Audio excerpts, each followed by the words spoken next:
에메랄드 공미선입니다. 오늘 제가 맡은 주제는요, 면역과 암이고요. 그 한국인의 사망 원인을 보면요, 암이 1위죠. 이 암이 1위인 게 벌써 우리나라 같은 경우 한 40년 동안 계속 쭉 1위가 암으로 가고 있거든요.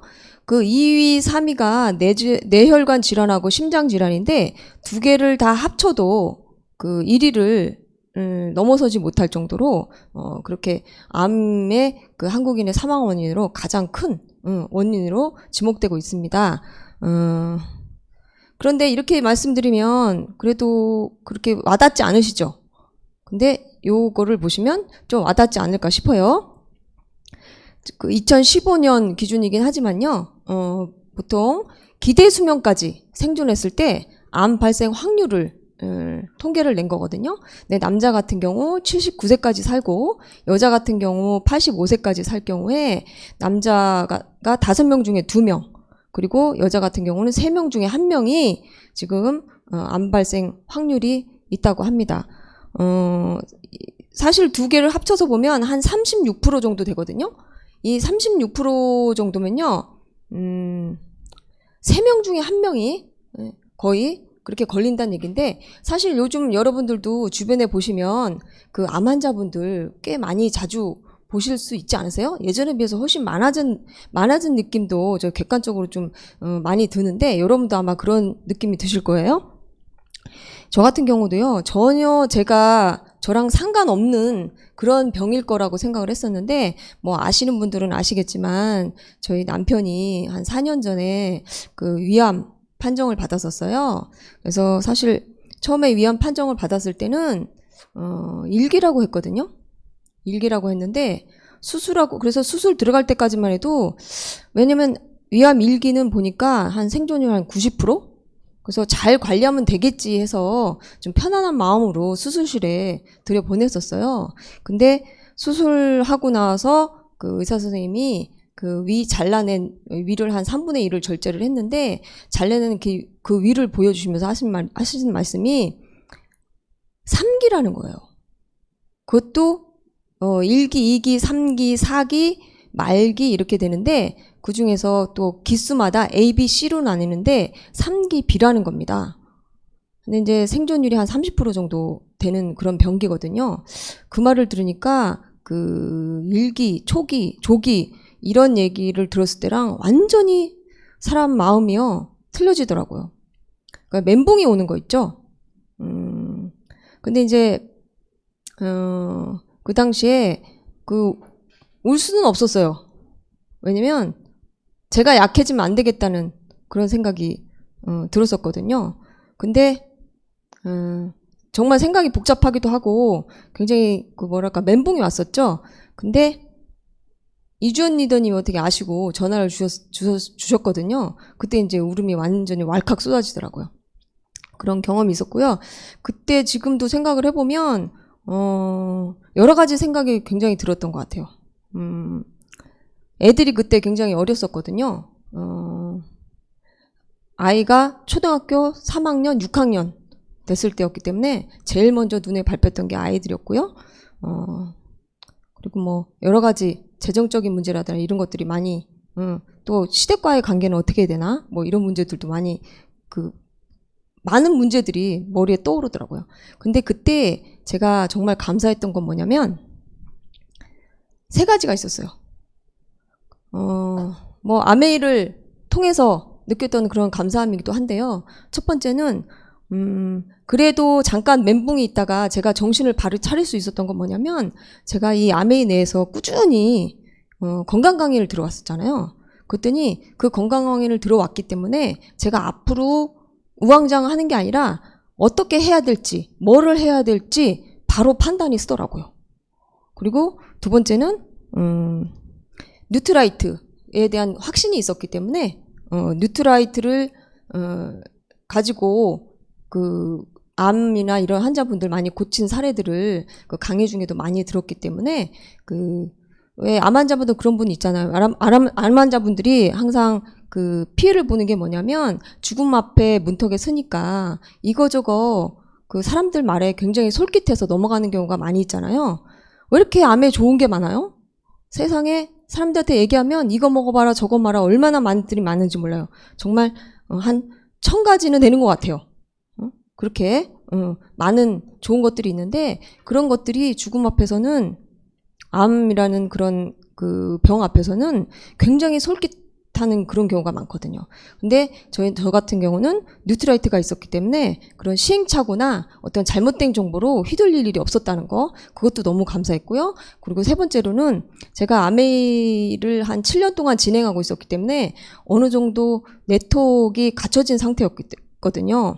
그래서 남편에 대한 걱정이 제일 먼저였고 그 다음에 아이들에 대한 걱정이 또 문제가 굉장히 많이 됐었지만 그래도 바로 제가 대부분의 사람들이 그 걱정이 지나고 나서는 대부분 재정적인 문제 이런 것들에 많이 고민을 한다고 했는데 그 부분에서 제가 그나마 그 아메이 네트워크 때문에 조금 차분한 마음을 빨리 찾을 수 있었던 것 같습니다. 그래서 그거에 대해서 굉장히 감사했고요. 주변에 보시면 암 환자분들 친구라든가 가족이라든가 또는 친척들 중에서 한 분씩 다 있으실 거예요. 여러분들이 보시기에 그런 분들 보면 굉장히 안타깝죠. 그래서 뭐 뉴트라이트나 우리 아메이의 어떤 그런 배운 건강 지식을 그분들한테 알려드려서 그 도움을 드리고 싶은 마음이 굴뚝 같겠지만 그 생각처럼 그분들이 저희들에서 신뢰를 한다든가 제가 제대로 저희들이 전달하는 것에 대해서 문제를 느껴서 굉장히 안타까운 경우가 있지 않으셨어요? 그래서 오늘 제 강의를 통해서 제가 지금 4년 동안 저희 남편 옆에서 관리를 직접적으로 하면서 느꼈던 그런 경험이라든가 그리고 공부했던 것 이런 것들을 오늘 스토리를 통해서 말씀을 드리면 그런 분들한테 여러분들이 어떻게 그 건강 상식을 전해드리고 그런 분들한테 그리고 뉴트라이트를 전달할 수 있는지 조금이라도 도움이 되셨으면 하는 바람입니다. 자, 시작할게요. 자, 일단 암은요, 두 가지로 해서 공부를 할 필요가 있는 것 같아요. 암 치료와 암 관리 두 부분으로 해서 사실 병원 치료는요. 여러분들이 아시다시피 표준 치료라고 하는 그 수술 그리고 방사선 그리고 항암 치료 이런 것들이 있죠. 그런 것들이 끝나고 나면 병원에서 해줄 것들이 거의 없어요. 그 치료가 끝나고 나면 대부분 한 2년 동안은 뭐 사람마다 좀 틀리긴 하지만 병기마다 틀리긴 하지만 한 3개월에 한 번씩 와서 그 다시 재발했는지 무슨 이상이 있는지 확인을 하는 그런 검사를 받고요. 그 다음에 한 2년 정도 지나면 6개월에 한 번씩 병원에 갑니다. 그 다음에 한 5년 지나서는 한 1년에 한 번씩 이렇게 와서 다시 한번 검사를 받고 다른 이상이 없는지 그런 검사를 해주거든요. 병원에서 해주는 일은. 근데 저희 신랑도 지금 막 6개월에 한 번씩 지금 계속 가고 있는데 갈 때마다 항상 긴장한 그런 표정이 역력해요. 갈 때마다 무슨 선고받으러 가는 그런 느낌인가 봐요. 근데 이렇게 암 환자분들이 좀 힘들어하는 게 뭐냐면 병원 치료는 병원 치료대로 받는데 그 다음에 병원 치료 받은 이후 그 암 관리에 대해서 어떻게 될지 굉장히 멘붕에 빠지시는 분들이 많이 계세요. 그래서 그 암 관리에 대해서는 뒷부분에서 또 조금 더 자세히 나갈 거고요. 그 암 환자분들한테 그 도움을 주실 때 그분들한테 일단 저희들이 뭐 의사도 아니고 그죠? 그리고 또 뭐 저희들이 하는 말이 그렇게 신뢰감 있게 들리지 않을 수 있어요. 왜냐면요 암 환자분들은 하도 주위에서 저희도 뭐 당해보니까 너무 좋다는 게 많아요. 이것도 좋다 저것도 좋다. 그리고 또 따라 해보면 또 별 효과도 못 보는 경우가 많이 있고 아토피 환자랑 똑같아요. 별로 주변 사람들 말을 이런저런 얘기 들어봐서 효과를 못 봤기 때문에 그 신뢰를 못 갖는 경우가 굉장히 많이 있으시거든요. 그래서 저희들이 그래도 그분들한테 좀 신뢰를 드리려고 하면 암에 대해서 조금 아셔야 돼요. 그리고 암에 대한 용어, 전문 용어도 조금 알아두시면 그분들한테 신뢰를 얻는 데 좀 도움이 되지 않을까 싶습니다. 그래서 암에 대해서 좀 알아보면요. 요 4가지로 일단 알아볼게요. 짧은 시간 동안 되도록이면 1. 암이 생기는 이유와 그리고 암세포의 성장, 그리고 암의 치료 방법, 그리고 전이와 재발, 2차 암의 차이가 무엇인지 한번 알아보도록 하겠습니다.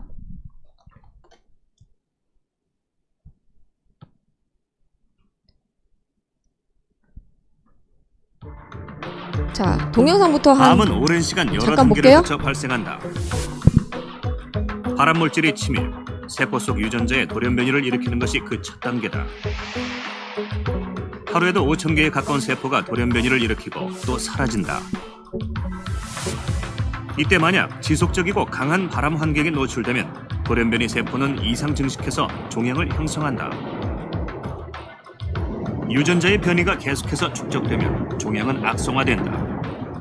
세포는 무한 분열하고 영양분과 산소를 보급할 새로운 혈관을 만들며 다른 장기를 침범할 전이 능력을 보유하는 것, 즉 암이 되는 것이다.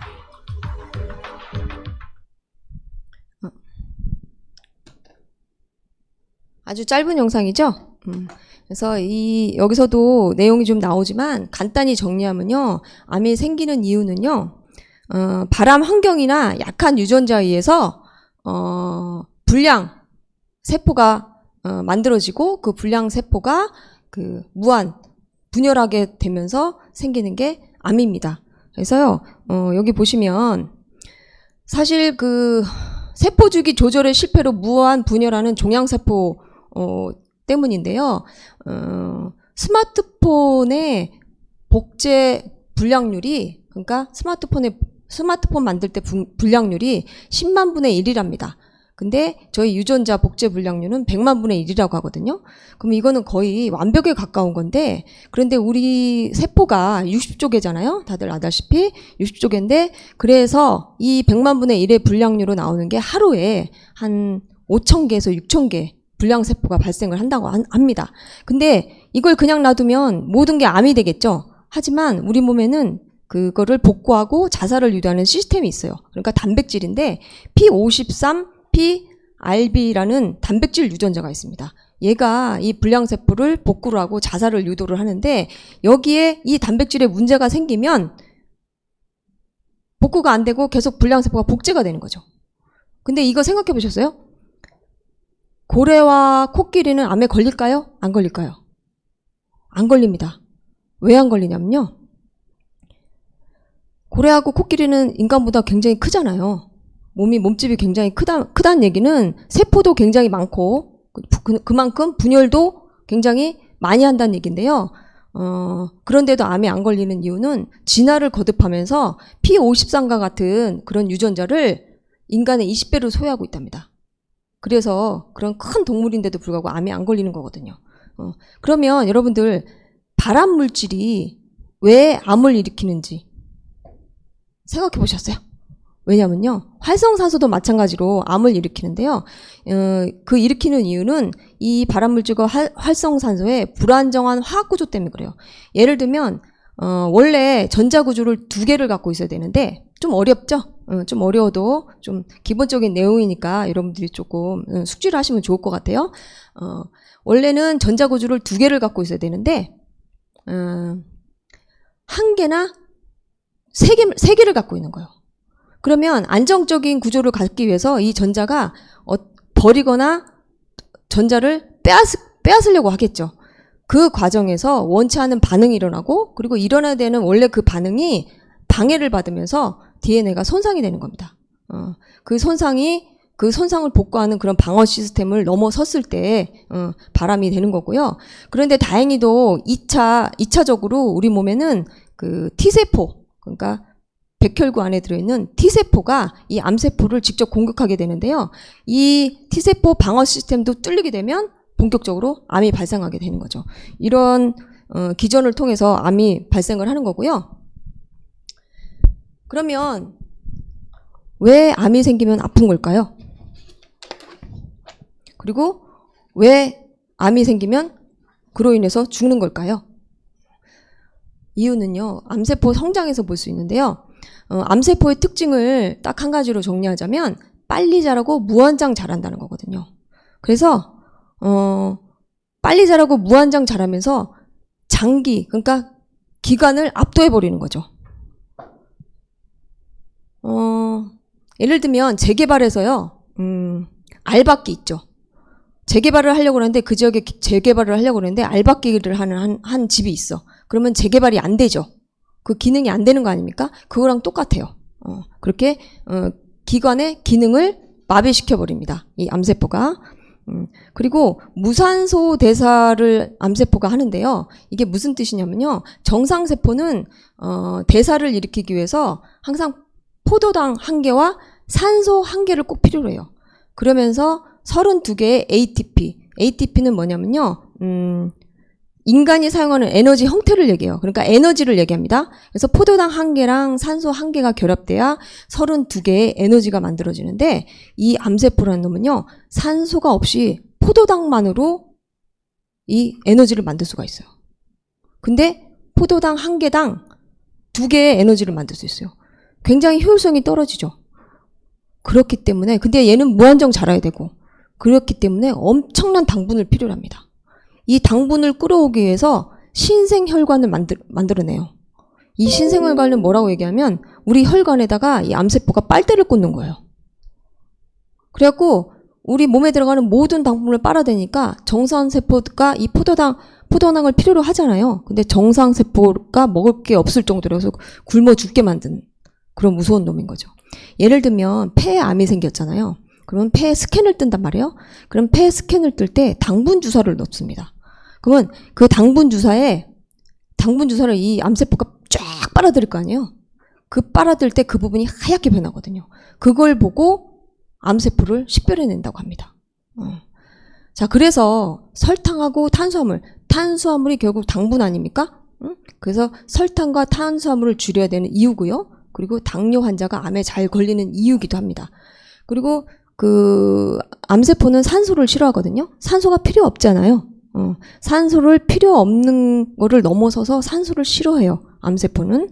그래서 신선한 공기를 부르짖는 이유가 그겁니다. 그래서 우리는 스카이가 필요한 거죠. 그리고 또 하나 암세포의 특징이요. 텔로미어를 복구하는 능력을 갖고 있어요. 암세포는. 텔로미어를 많이 들어보셨죠? 저는 이 텔로미어 얘기가 나면 왜 이렇게 텔미 노래가 생각이 나는지 모르겠어요. 텔로미어인데 이 텔로미어는 뭐냐면요. DNA 끝에서 세포가 분열할 때마다 조금씩 줄어들어요. 그러면서 얘가 줄어들 때마다 분열할 때마다 짧아지는데 이 짧아질 때마다 노화가 발생을 하고요. 그리고 완전히 짧아져서 완전히 없어졌을 때 우리는 죽게 됩니다. 근데 이 암세포는요. 이 텔로미어를 복구하는 능력을 갖고 있어요. 그러니까 영원한 생명을 갖고 있는 거죠. 암세포는. 그러면 이거를 우리 생명에 우리 그 정상세포에도 적용을 시켜서 영원한 생명을 갖는데 또 영원한 젊음을 갖는데 활용할 수 있겠죠. 근데 문제는 뭐냐면요. 아직도 풀어내지 못한 거는 이 텔로미어를 사용했을 때 복구하는 능력을 사용했을 때 암세포도 더 큰 힘으로 복구되는 능력을 갖기 때문에 아직 사용을 못한다고 하네요. 자, 그리고 그다음에 암 치료 방법에 대해서 알아볼게요. 그 암 환자분들 만났을 때 이런 부분은 좀 기본적으로 알고 계셔야 돼요. 그래야 대화가 가능하실 거고 그분들이 하는 말을 알아들을 수 있을 겁니다. 암 치료 방법엔 표준 방법이라 해가지고 수술, 방사선 치료, 항암제 뭐 이런 것들이 있는데요. 예를 들면 수술 같은 경우는요. 딱 암 확정이 되고 나면 수술하는 데까지 한 1개월에서 2개월 정도 최소 기다리라고 하거든요. 왜냐면 앞에 수술 날짜가 그래야 다른 분들이 있기 때문에 수술 날짜를 기다려야 돼요. 또 어떤 분은 3-4달까지도 기다리는 분도 계시더라고요. 근데 문제는 뭐냐면 이때 스트레스를 굉장히 받으시더라고요. 암 환자분들이. 그렇지 않겠어요? 그 스트레스가 암 환자가 돼 보지 않아서 모를 수도 있겠지만 짐작은 갑니다. 그죠? 예를 들면 너무 스트레스 받았을 때 하룻밤 만에 그 머리가 하얘진다는 그런 분도 계시잖아요. 근데 이 암세포라는 게 또 사실은 그 스트레스를 받으면 더 급격하게 커지는 그런 경향도 있잖아요. 그래서 이 수술까지 기다리는데 암 환자분들이 굉장히 스트레스를 많이 받는 그런 경우가 굉장히 많고요. 근데 제가 이때 저희 신랑도 저희 남편도 이제 수술을 받았었는데요. 이때 조금 제가 아쉬웠던 점을 조금 말씀을 드리면 공부를 하면서 그 이후에 공부를 하면서 제가 느꼈던 건데 수술할 때요. 그 예를 들면 위를 잘라낼 때 위 안에서만 있던 그 암세포가 잘라내면서 그 위 밖으로 많이 그 미세암이 빠져나온다고 합니다. 그러면 그 수술하기 전까지 사실은 사람들이 아무것도 저 같은 경우도 무슨 영양제나 이런 거 아무것도 안 먹거든요. 왜냐면 무슨 생각을 하냐면 암이 있는 상태에서 영양제를 먹으면 정상세포도 물론 좋겠지만 암세포한테도 영향을 주는 게 아닌가? 이런 생각을 하시고 아무것도 안 하는 경우가 많이 있거든요. 근데 제가 또 아쉬웠던 부분은 뭐냐면 이때 수술 전에 이미 좀 면역력을 높여놓은 상태였다면 그 미세암이 그 밖으로 빠져나올 때 좀 많이 잡아주지 않았을까 그런 아쉬운 부분이 있어요. 사실은 또 그 왜 암 환자분들한테 영양제 그 권하고 하면은 그런 얘기들 많이 하실 거예요. 암 세포에도 영향을 주는 거 아니야? 이런 얘기들 많이 저도 몇 번 들었거든요. 근데 그 잘못 생각하는 게 뭐냐면요. 암은요. 포도당을 좋아하는 거지 미네랄 비타민을 좋아하진 않아요. 근데 저희 영양제는 미네랄 비타민이잖아요. 포도당을 먹이는 게 아니잖아요. 그래서 그 부분들을 암 환자분들한테 정확히 알려드리는 거 굉장히 중요하다고 생각합니다. 자, 그리고 방사선 치료는 뭐냐면요. 위에다가 그러니까 그 암세포 쪽으로 방사선을 쬐면 사람도 죽잖아요. 그러니까 같은 원리예요. 그 암에다가 방사선을 쐬서 암세포를 죽이는 건데 문제는 뭐냐면 암세포까지 가는 중간에 있는 모든 정상세포도 다 성산시킨다는 거죠. 그래서 부작용이 굉장히 많이 있죠. 그리고 세 번째, 항암제에 대해서 알아볼게요. 항암제는 지금 3세대까지 갔는데요. 첫 번째 1세대를 보면 화학항암제거든요. 여러분들이 지금 생각하기에 항암제를 맞는 분들 보면 막 머리털도 빠지고 굉장히 막 괴로워하시고 힘들어하시는 그런 거를 TV나 이런 데서 드라마 같은 데서 많이 보셨잖아요. 그래서 항암제 하면은 굉장히 괴로운 어떤 그런 이미지가 강한데 그런 이미지가 강했을 때는 보면은 1세대 화학항암제였을 때가 그때거든요. 이때는 왜 그렇게 부작용이 많냐면요. 분열이 빠른 세포를만 찾아서 죽여요. 이 화학항암제는. 근데 빠르게 분열하는 모든 세포를 죽이기 때문에 문제가 돼요. 암세포만 빠르게 분열하는 게 아니라 예를 들면 상피세포 그리고 또 머리에 있는 우리 그런 세포들을 모발 세포 이런 것들이 굉장히 빠르게 분열하는 세포 중에 하나거든요. 그래서 항암제를 맞고 나서 탈모하는 경우가 그거거든요. 그래서 부작용이 굉장히 컸죠. 근데 지금 현재는 2세대 표적 항암제가 주를 이루고 있는데요. 이거는 암이 주는 수용체나 신호를 찾아 죽여요. 그래서 근데 문제는 유전자가 개인마다 다르고 분열이 빠르기 때문에 돌연 변이가 굉장히 많습니다. 그래서 100%다 찾아서 죽일 수가 없는 거죠. 그리고 또 문제가 항암제 내성이라는 거 들어보셨죠? 돌연 변이가 생기면서 항암제 내성이 생겨버리는 거죠. 저희 신랑 같은 경우도 이제 표적 항암제를 맞았거든요.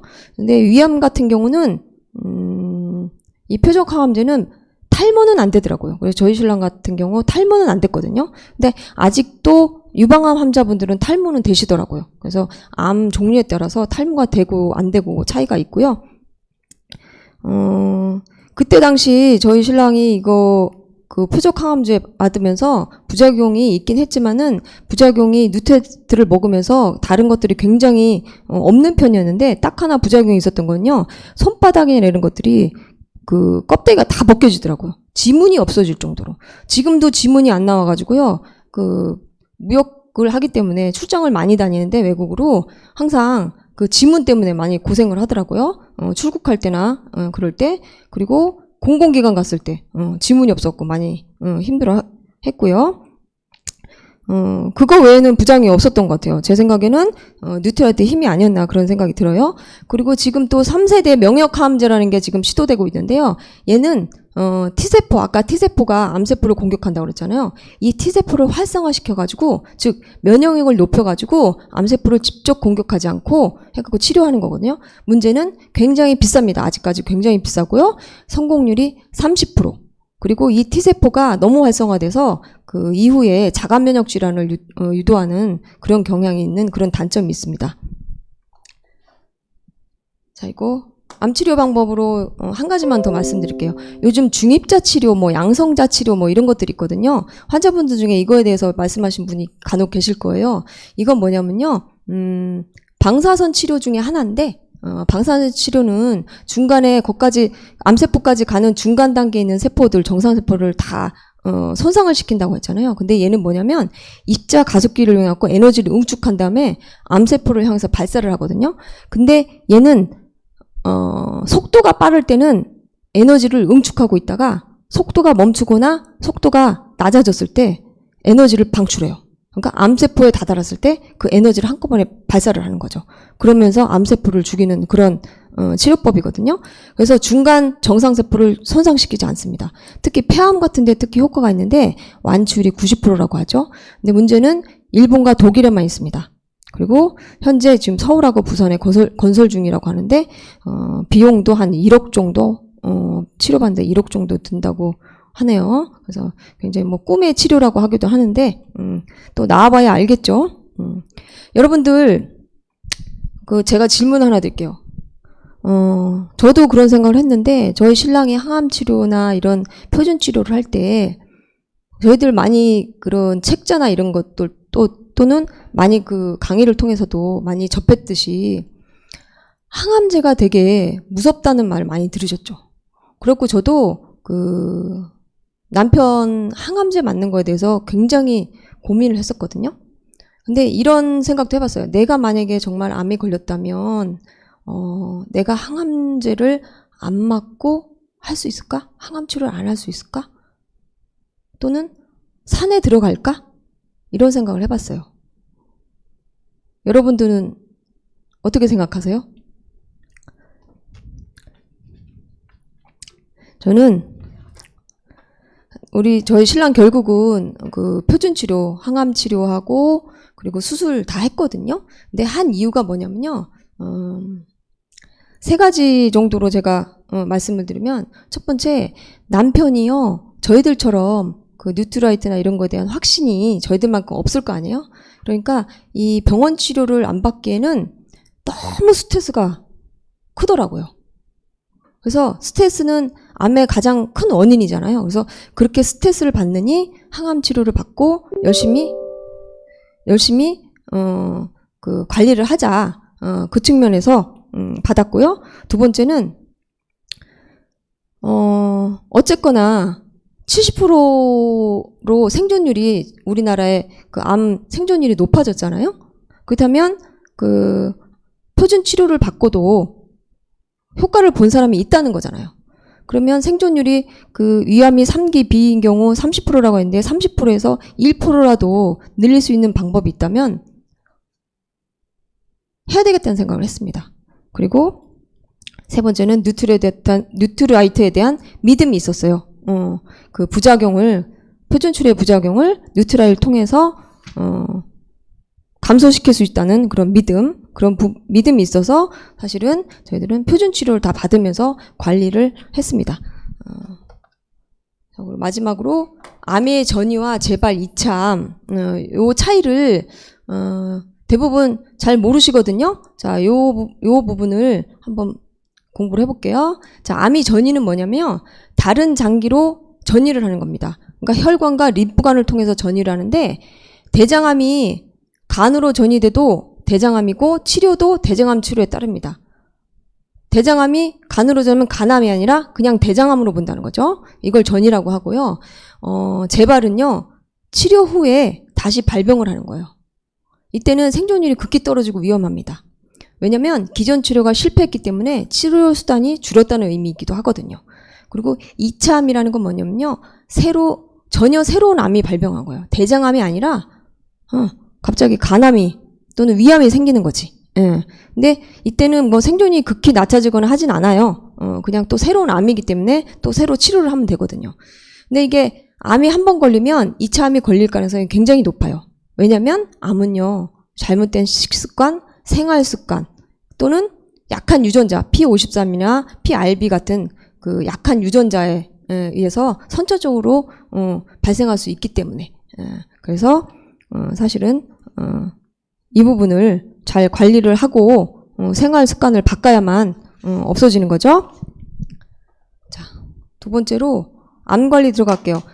지난번에도 제가 강의를 할 때 말씀을 드렸지만 암 관리는 부분적으로 들어가는 게 아니라 전방위로 들어가야 됩니다. 그래서 뭐 식이요법, 영양요법, 해독, 체온 올리기, 물 관리, 산소, 수면, 운동, 스트레스 관리가 전방위적으로 들어가야 되는데요. 뭐 시간이 없어서 다 해드릴 수는 없고요. 오늘은 식이요법과 영양요법, 그리고 스트레스 관리, 뭐 요 정도 해서 끝내려고 해요.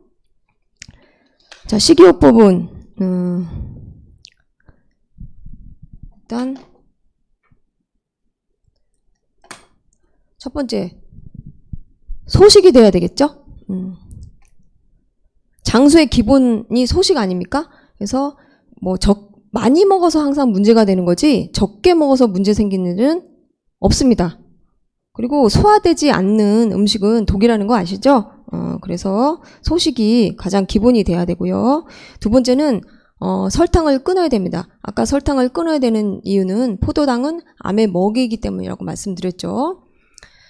여기서 잠깐 고용량 비타민C 정맥주사라는 얘기를 잠깐 드리려고 하는데요. 들어보신 분도 계시겠지만 비타민C를 먹는 것과 고용량으로 해갖고 우리 그 주사를 통해서 정맥에다 놓는 거는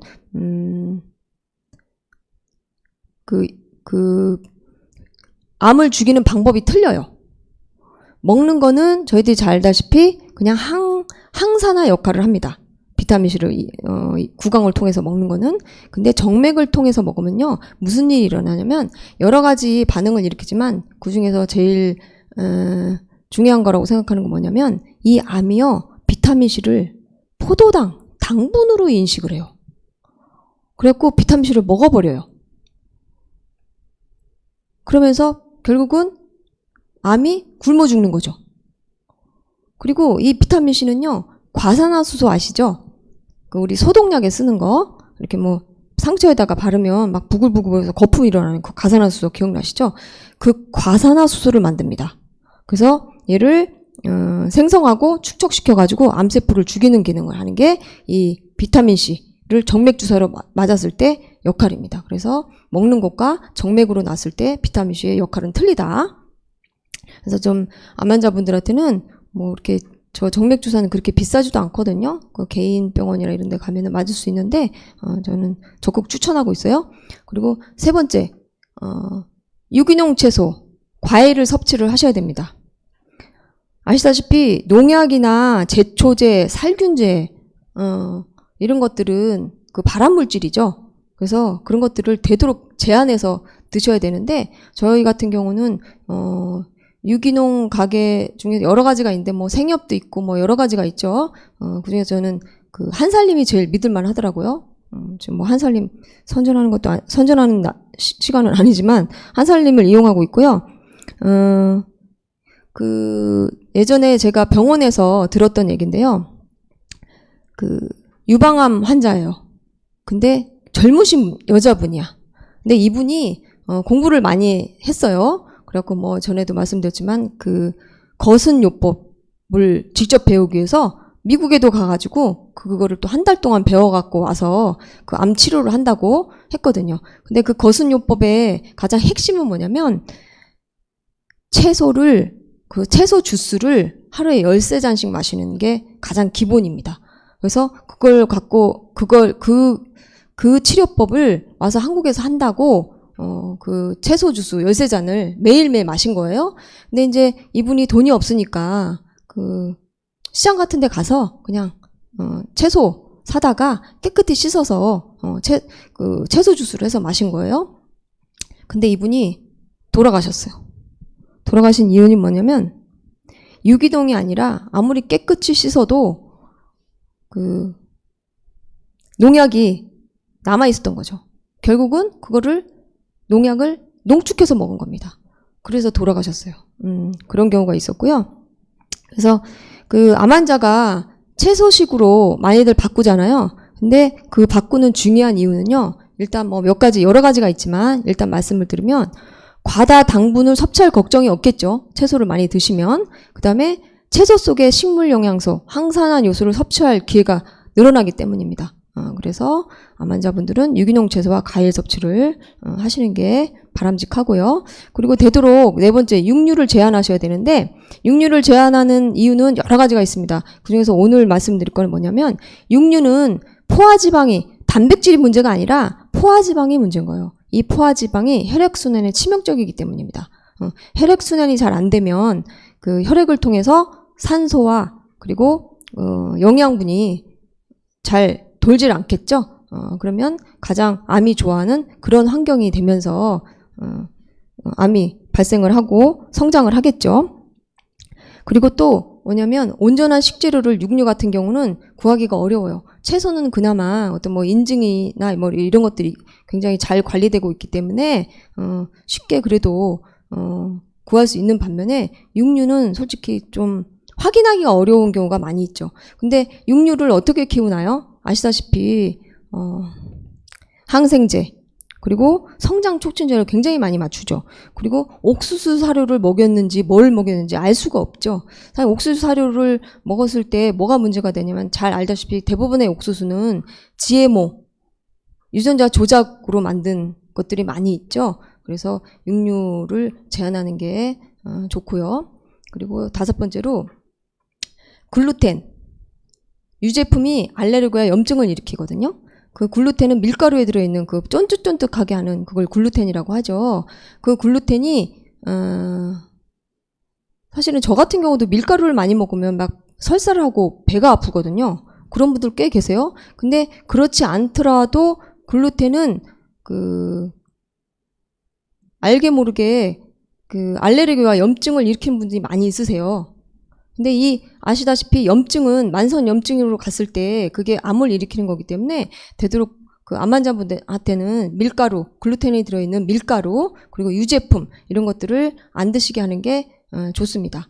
그리고 여섯 번째 생선, 아마씨와 같은 불포화 지방 함유 식품을 섭취를 하셔야 되는데요. 나쁜 음식을 안 먹는 걸 넘어서 염증 억제 음식을 적극적으로 섭취를 하셔야 됩니다. 그래서 아까 뭐라고 하냐 하루 채소즙 13잔을 드시라고 하는 이유가 이런 그 염증 억제 음식을 적극적으로 섭취하기 위해서 그 채소즙 13잔을 먹으라고 하는 거거든요. 근데 생각해 보세요. 하루 채소 13잔을 드시려면 어떻게 해야 되나요? 자는 시간 빼고 생각해 보면요. 1시간에 한 잔씩 만들어서 드셔야 돼요. 그러면 이게 농축이잖아요. 이런 분도 봤거든요. 콩나물을 안 드시는 분 계세요. 제 소비자 중에. 그래서 언니 왜 콩나물 안 드세요? 그랬더니 씻는 게 귀찮대. 그래서 안 드시는 분 계시거든요. 그러면 이거를 농축해서 먹으려면 얼마나 많은 채소를 씻어서 농축을 시켜야 되나요? 굉장히 그 보통 일이 아니겠죠? 그리고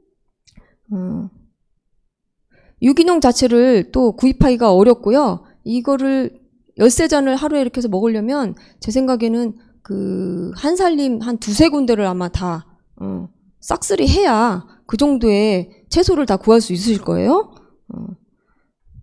그래서 이러한 이유로 인해서 뭐 저희 그 남편 같은 경우는 채소즙 13잔을 먹을 수가 없었거든요. 근데 저는 정말 다행히도요. 뭐가 있었냐면 뉴트라이트가 있었던 거죠. 그 뉴트라이트가 있었기 때문에 채소즙을 꼭 먹지 않아도 됐다는 그런 확신이 있었습니다. 통합의학병원에 가면은 사실은 그 개인병원 같은 또는 부산에도 통합 그 의학병원이 있는데요. 부산병원에도 자체 내 안에 있는데 거기서도 영양제를 제공을 합니다. 근데 그 영양제는 사실은 우리 같은 이런 유기농 제품 어떤 그런 식물 식물 베이스가 아니라 화학 베이스죠. 화학으로 만든 그런 영양제인 거죠. 그래서 저는 그 여러 번 그 병원에서 그 화학 그 영양제를 먹으라고 꼭 먹어야 된다고 그런 얘기를 많이 들었었는데 저는 누트라이트로 할 수 있어서 너무 감사했습니다. 그래서 방배동에 사실은 저희 개인 병원을 저희 신랑이 다니고 있는데 거기서 병원 원장이요. 뭐라 그러냐면 이러한 것들을 다 이렇게 남편을 관리를 하다 보니까 거기가 꽤 오래되고 환자들이 굉장히 꽤 많은 편이거든요. 근데 그 원장님이 인정한 게 뭐냐면 저희 남편이 가장 모범적인 사례랍니다. 그렇게 말씀을 해주시더라고요. 너무 감사하더라고요. 그래서 첫 방문할 때는 제가 첫 방문했을 때 그 원장님이 기억이 나는 게 뭐냐면 저하고 신랑하고 앉아서 상담을 하는데 그 위암 3기 B라고 하니까 표정이 안 좋아지더라고요.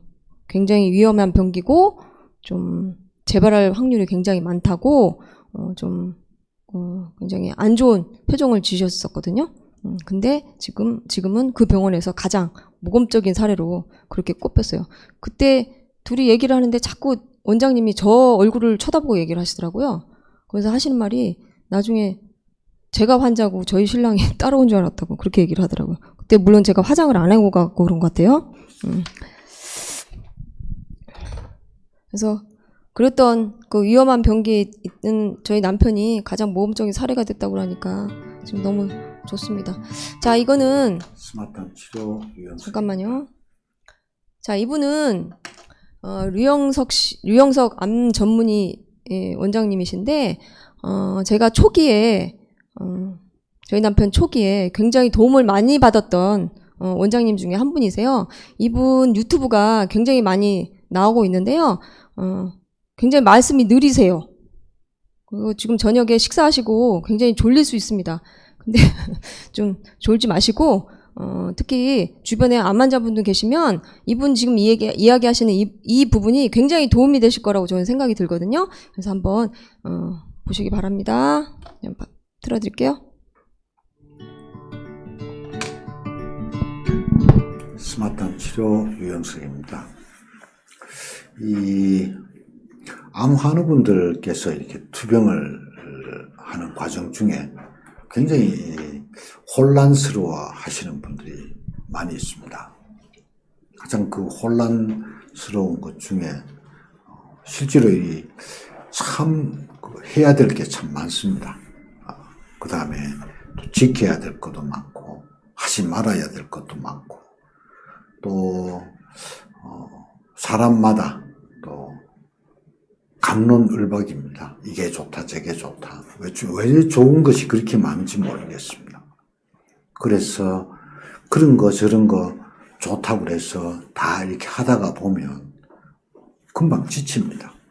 과연 이걸 다 할 수가 없습니다. 그래서 좀 정리를 할 필요가 생기게 되죠. 그럼 이제 갈등이 옵니다. 자, 이걸 뭐를 해야 되고 뭐를 말아야 되냐. 너무 많아서 하나하나를 언급해서 정리를 해드리기는 어렵겠고, 제가 이제 그냥 큰 원칙을 말씀을 드리겠습니다. 가장 중요한 것이 또 꼭 지켜야 되는 것이 음식입니다. 결국은 이 암이라는 것이 우리가 먹는 것과 관련된 생활 습관이 나빠서 암 체질이 되어 있습니다. 그것을 항암 체질로 바꿔야 되기 때문에 가장 중요하고 꼭 해야만 하는 것이 음식입니다. 음식을 지키는 대원칙은 결국은 유기농 채식을 하는 거고, 그 다음에 통곡식 먹는 거. 이게 아주 중요하지요. 그 다음에 이 신선한 과일 많이 드시는 거 좋습니다. 그 다음 가장 또 중요한 거, 아주 대량의 채소와 녹즙을 드시라는 겁니다. 저는 항상 그거를 주장합니다. 또 실제로 그것이 닥터 거슨의 거슨식 식이요법의 가장 핵심이었기도 하고요. 그러니까 우리가 그냥 씹어서 야채를 많이 먹을 수가 없습니다. 씹어서 먹는 데 한계가 있습니다. 그래서 녹즙을, 그린 주스, 야채즙, 녹즙을 가급적이면 최대한 많이 드시는 것이 좋습니다. 그래서 과일은 주로 열매나 이런 쪽은 열매 뿌리는 그냥 씹어서 드시고, 잎 채소는 가급적이면 야채 주스, 녹즙을 만들어서 다량 많이 섭취하는 것을 꼭 권하고 싶습니다. 그 다음에 이제 하면 좋은 거는 이제 운동과 뭐 기타 이제 보조 식품이겠죠. 그러나 어느 것도 음식을 능가하는 것은 없습니다. 한 가지 잊은 것은 동물성 단백은 가급적이 아니라 적극적으로 피해야 합니다. 그래서 그 원칙만 지키면 그건 꼭 지키셔야 하는 겁니다. 나머지는 조금 느슨하더라도 잘 넘어갈 수가 있습니다. 그 다음 하나는 예외를 두지 말라는 겁니다. 식이요법이나 투병하다가 보면 항상 어려운 상황이 생기면 이번만 어떻게 한 번 정도야 뭐 이런 생각을 가지고 예외를 두게 됩니다. 그런데 그 예외가 예외 한 번으로 끝나는 게 아닙니다. 우리는 항상 쉽고 편한 쪽으로 흘러가게 되어 있습니다.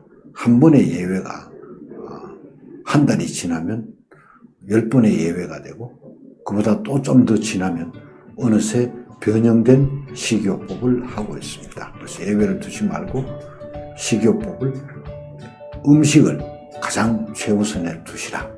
이렇게 다 주무시는 거 아니에요? 사실 넘어갈게요. 사실 이분은요, 우리나라 통합의학 쪽으로 굉장히 인정받는 분 중에 한 분이세요. 그래서 그리고 지금은 저 한 4년 전에 찍으신 그런 유튜브이기 때문에 조금 굉장히 좀 표정이나 뭐 어떤 모습이 약간 그러시긴 한데, 지금은 굉장히 세련돼지셨다는 거. 유튜브도 굉장히 세련돼지시고. 그래서 암 환자분들 주변에 계신 분들 계시면 이분 유튜브 적극적으로 찾아서 들으시게 하시면 굉장히 도움될 것 같아요. 자, 그다음에 그래서 제가 저희 남편한테 줬던 뉴트라이트 레시피입니다. 항암중과 항암 끝나고 한 2년 후 그때부터 레시피가 좀 틀려지는데요. 일단 항암할 때 뉴트라이트 이렇게 먹였고요. 자, 보시면 굉장히 양이 많죠. 뭐 셀레늄 같은 경우는 12개예요. 근데 조금 시간이 있어서 이런 것들을 사람들한테, 암 환자분들한테 권하실 때 저희들 그렇잖아. 뉴트라이트를 전할 때 이걸 먹으면 왜 좋은지를 말씀을 간단하게 해드리면 훨씬 더 전달이 잘 되지 않나요? 그래서 잠깐 설명을 드릴게요. 앞에 쓰셔도 좋고, 더블X 같은 경우는 당연히 종합 영양제니까 하나라도 영양분이 부족할 때 문제가 생기니까 종합적으로 먹어야 된다, 이렇게 말씀을 해주시고, 셀레늄 같은 경우는 이거는 지금 오랫동안 아메이 제품에 공부하신 분들은 다 아시겠지만 초기 사업자들한테 간단하게 말씀을 드리면 도움이 될 것 같아서 말씀을 드리는 거예요. 자, 셀레늄 같은 경우는 항산화의 왕이죠. 그리고 항산화하는 영양제는 비타민 A, C, E, 요게 대표적인 항산화 비타민이죠. 코큐텐은 9개입니다. 이것도 양이 굉장히 많죠. 이거는 당을 에너지화 시킬 때 꼭 필요한 게 코큐텐입니다. 예전에 미토콘드리아 관련해서 배우셨죠? 그래서 이 말은 뭐냐면 세포 안의 노폐물을 다 청소해줘요. 이 코큐텐이. 그래서 드셔야 되는 거고요. 카로틴은 왜 먹어야 되나요? 얘는 상피세포를 보호합니다. 모든 상피세포, 암은 보통 상피세포부터 시작하는 경우가 많이 있잖아요. 그 부분을 쫀쫀하게 거기를 강화시키면서 암이 상피세포에 침범할 수 없도록 만드는 그런 역할을 하죠. 그게 카로틴입니다. 가리는 말초 혈관을 다 뚫어주죠. 그러니까 혈관을 뚫어주고 혈액을 관리하는데 가리가 굉장히 좋습니다. 그리고 당연히 뭐 염증 이런 것도 굉장히 좋고요. 칼맥은 미네랄의 대표죠. 칼슘이 미네랄의 대표 아닙니까? 그래서 혈액을 약 알칼리화 시키고 그리고 신경 안정에도 굉장히 탁월한 게 이 칼맥이죠. 그래서 먹어야 되는 거고요. B 플러스하고 아세로라 같은 경우는 굉장히 많은 역할을 하죠. 거의 뭐 만병통치약처럼 쓰이는 게 B 플러스와 아세로라인데 얘는 수용성이기 때문에 다다익선입니다. 15개 이상이라고 한 이유는 그 이상으로 먹어도 좋다는 얘기입니다. 그래서 돈 되는 것 많이 드시면 좋아요. B 플러스가 아세로라는 수용성이기 때문에 한 번에 먹는 것보다 여러 번 나눠서 먹는 게 좋겠죠. 그리고 이스트비 20개 이상 이스트비도 그 효소의 활성화를 시키는데 좋죠. 소화에도 당연히 좋고요. 그래서 얘도 많이 먹을수록 좋습니다. 이스트비도. 유산균은 기존에 그 같은 기존 유산균 같은 경우는 15포를 먹었거든요. 근데 현재 보면은 기존에 그 한 포에 10억 마리가 있었다면 현재는 63억 마리가 한 포에 들어 있어요. 그리고 약간 기능도 틀리죠. 그래서 그 어느 정도 먹어야 될지 생각을 해보면 한 지금 3포 정도로 말씀을 드렸는데 사실은 설사하고 복통하기 전까지 그 양을 보시고 드시면 될 것 같습니다. 그리고 비타민 D는 1개라고 적었는데요. 생각보다 적죠? 그 이유는 이 비타민 D를 먹어야 되는 이유는 뭔가요? 암 60%를 비타민 D를 먹으면 방지할 수 있다고 합니다. 막아준다고 그러죠. 그리고 식물만 강합성을 하는 게 아니라 사람도 동물도 강합성을 해야 되기 때문에 비타민 D가 필요한 거예요. 근데 왜 비타민 D가 1개밖에 안 되냐면은 먹는 거로 그 충족되는 거는 20%밖에 안 된답니다. 그럼 뭐예요? 먹는 거는 먹는 거대로 먹지만 1개 정도만 먹고 그리고 햇빛을 많이 받으라는 얘기겠죠? 그리고 프로틴은 10g 이하 그렇게 드셔야 되고 뭐 프로틴을 먹어야 되는 이유는 모든 세포는 단백질로 이루어졌기 때문에 특히 그런 저희들 그 백혈구나 이런 것들도 면역세포들도 다 단백질로 이루어졌기 때문에 이렇게 단백질 꼭 드셔야 되고 화이버비치와 식이섬유는 보통 해독하고 관련이 있죠. 장 건강과 해독에 관련이 있기 때문에 먹어야 된다고 이렇게 간단하게 설명해 주시면 좀 더 암 환자분들이 열심히 먹지 않을까 그런 생각이 들어요. 자, 그리고 2년 후. 왜 2년 후부터 이렇게 줄였냐면요. 2년 동안은 앞에처럼 계속 먹었거든요. 항암이 끝나고 나서도 계속 앞에처럼 많이 먹었었어요. 이유는 뭐냐면요. 항암제가 그렇게 독해요. 그리고 항암제 부작용이 보통 2년 정도 지나야 없어진다고 하더라고요. 그래서 2년 동안은 앞에처럼 많이 먹었고요. 2년 정도 지나면서 이렇게 조금 줄여서 지금까지도 이런 수량으로 해서 아까랑 똑같죠? 같은 수량으로 해서 이렇게 먹고 있습니다. 확 줄었죠. 셀러리움이 12개에서 2개로 줄었다니까요. 자, 이렇게 도움이 되셨나 모르겠네. 자, 마지막으로 정리할게요.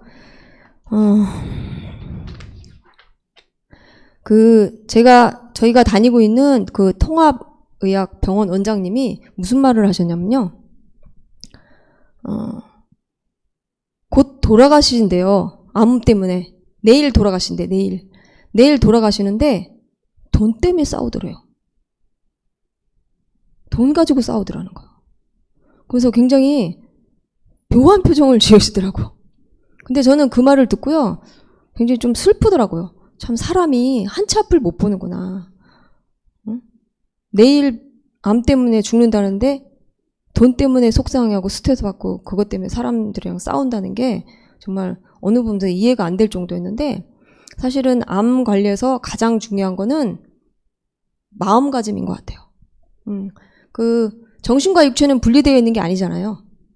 그 대부분의 사람들이요 생각을 바꾸는 걸 치료라고 생각하지 않아요. 근데 그건 잘못된 거라고 생각해요. 우리도 뭐 또 과학적으로도 배우지 않습니까? 스트레스가 교감신경을 올리고 그리고 염증 수치가 높아지면서 면역력을 떨어뜨린다는 거. 그래서 사실 마음가짐이 스트레스가 암의 첫 번째 원인이라고까지 하지 않습니까? 그래서 그 마음가짐을 좀 편안하게 또 바꾸는 거, 또 예민한 분들이 많이 암에 걸리는 이유가 또 그거고요. 근데 정말 다른 거는 옆에서 다 해줄 수 있는데요. 이 마음가짐, 이거는 본인밖에 못하더라고요. 그래서 더 어려운 것 같아요. 그래서 그 암은요, 부분적인 그런 암 치료는 안 되는 거고요. 아까도 말씀드렸다시피 전인적인 암 치료가 돼야 되고요. 그 예를 뭐 면역력이 떨어져서 암이 생긴 건데 홍만 뗀다고 해서 완치되는 건 아니잖아요. 원인 치료는 면역력을 높여야 되는 거고요. 한두 가지만으로 되는 게 아닙니다. 그래서 뭐 비타민 C만으로도 뭐 암이 치료되고 버섯 하나만으로 암이 치료되고 또 홍삼 먹어서 암이 치료되고 그건 아니라는 거죠. 그래서 전인적인 치료가 필요한 게 암이고요. 뭐 지금까지 뭐 두서없이 또 말씀을 드렸는데 이런 것들이 제 조그만 경험이지만 이 경험이 또 주변에 암 환자분들이나 또 식구분들이 암이 있으셨을 때 그런 분들한테 조금이나 도움이 됐으면 하는 마음입니다. 네, 감사합니다. 이상 마치도록 하겠습니다.